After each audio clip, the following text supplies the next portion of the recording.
आज के इस नए एक्सप्लेनर में हम एक बहुत ही खास और चर्चित विषय पर चर्चा करने वाले हैं। हम YouTube चैनल लूसिफर डार्कनेस के एक वीडियो का बहुत ही बारीकी से एनालिसिस करेंगे, जिसका नाम है master the art of conversation with women.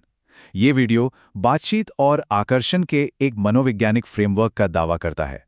यहाँ किसी की तरफदारी नहीं की जाएगी, बल्कि सिर्फ सोर्स मटेरियल में जो बताया गया है उसे ऑब्जेक्टिव तरीके से समझा जाएगा।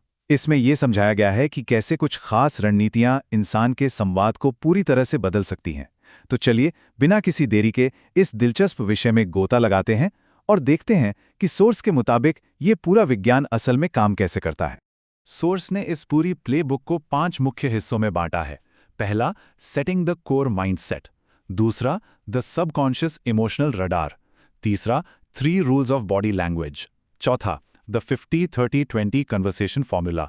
और आखिरी, कल्टीवेटिंग मिस्ट्री एंड कंट्रोल। ये एक बहुत ही लॉजिकल फ्लो है जो दिमाग के अंदर चलने वाली बातों से शुरू होकर इंसान की बाहरी बातचीत की रणनीतियों तक जाता है।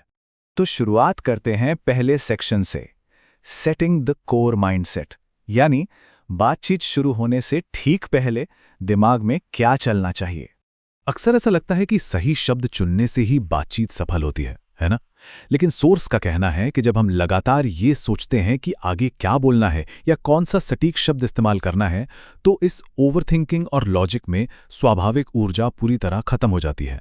इसके बिल्कुल विपरीत यहाँ प्रेजेंस और एनर्जी पर बहुत ज्यादा जोर दिया गया है।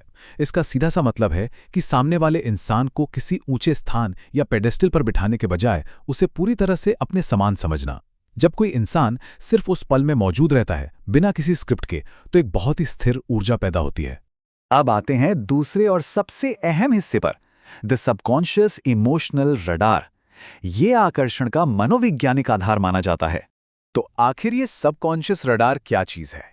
सोर्स इसे एक इंस्टिंक्टिव और इमोशनल स्कैनिंग मैकेनिज्म बताता है। आसान शब्दों में यह दावा किया गया है कि महिलाएं एक अदृश्य रडार का उपयोग करती हैं जो किसी भी पुरुष के व्यवहार और ऊर्जा को तुरंत परख लेता है। और सबसे मजेदार बात यह है कि इस रडार का किसी भी लॉजिकल सोच से कोई लेना देना नहीं है। आकर्षण कोई गणित का फॉर्मूला नहीं है जिसे हल किया जा सके। सोर्स के अनुसार यह एक बायोलॉजिकल और इमोशनल करंट है जो शब्दों के पीछे छिपे असली इरादों को भांप लेता है। ये रडार काम कैसे करता है, यह समझना काफी दिलचस्प है। ये लगातार 2 चीजों को स्कैन करता है, व्यवहार और ऊर्जा का स्तर।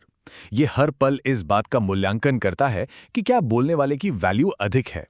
और ये सारे फैसले इस बात पर टिके होते हैं कि सामने वाला कैसा महसूस करा रहा है, न कि वो क्या तर्क दे रहा है। सोर्स का ये एक बहुत बड़ा दावा है कि ये रडार इंसान के सचेत और लॉजिकल दिमाग को पूरी तरह से बाईपास कर देता है।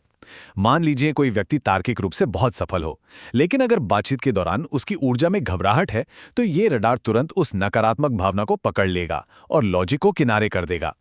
चलिए अब बढ़ते हैं तीसरे सेक्शन की तरफ, 3 rules of body language. Mindset के सेट हो जाने के बाद ये बाहरी दुनिया का हिस्सा है। बाहरी दुनिया में शारीरिक हाव भाव कैसे होने चाहिए, इसके लिए सोर्स ने 3 बहुत ही स्पष्ट नियम तय किए हैं।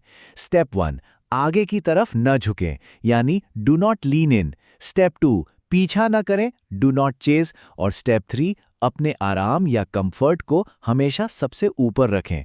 ये तीनों कदम किसी भी सोशल सिचुएशन में बोलने वाले की पावर और वैल्यू को बनाए रखने के लिए विशेष रूप से डिजाइन किए गए हैं।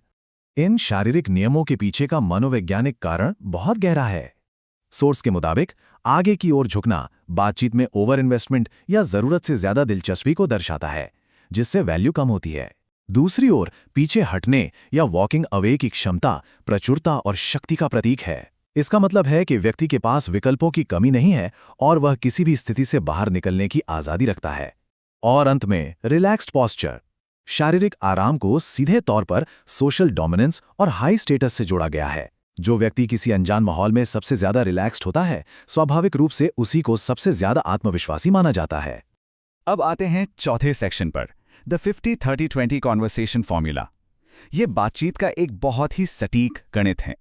किसी भी बातचीत में बैलेंस कैसे बनाया जाए, इसका जवाब सोर्स एक फॉर्मूले के रूप में देता है। समय का विभाजन कुछ इस तरह होना चाहिए। कुल समय का 50% सामने वाले के बारे में बात होनी चाहिए, 30% किसी रैंडम विषय या बाहरी माहौल पर और केवल 20% समय बोलने वाले को खुद के बारे में बात करनी चाहिए। ये एक बहुत ही सख्त नियम है जिसे सफल संवाद की कुंजी माना गया है।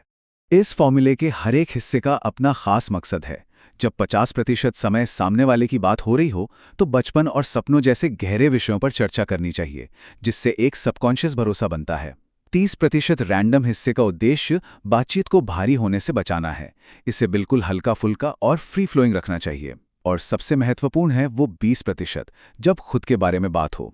यहाँ सोर्स की एक बहुत ही सख्त चेतावनी है, कभी भी अप्रूवल नहीं मांगना चाहिए। खुद पर हल्का फुल्का मजाक करना यानी सेल्फ डेप्रिकेटिंग ह्यूमर ज़्यादा आकर्षक होता है। जो इंसान अपनी उपलब्धियों के पुल बांधता है वो असल में सामने वाले की मंजूरी मांग रहा होता है, जो कि कमज़ोर मानसिकता मानी जाती है।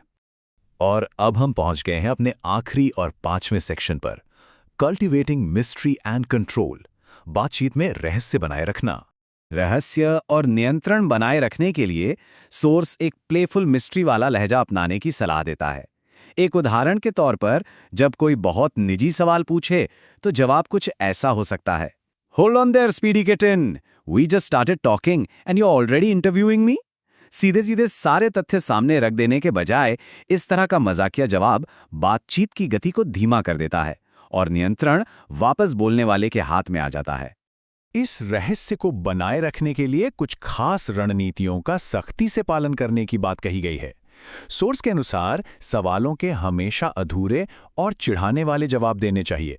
सीधे तथ्यों को परोसने की जगह बातों को मजाकिया तरीके से टालना चाहिए ताकि उत्सुकता बनी रहे।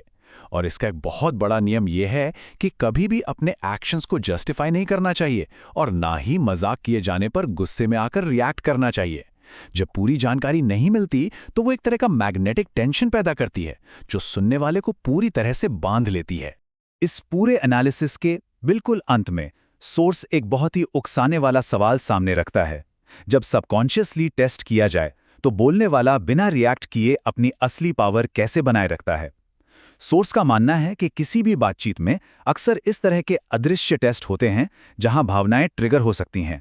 ये सोचना वाकई दिलचस्प है कि क्या ऐसी परिस्थितियों में पूरी तरह से भावनात्मक नियंत्रण बनाए रखना और बिना कोई प्रतिक्रिया दिए शांत रहना सच में मुमकिन है।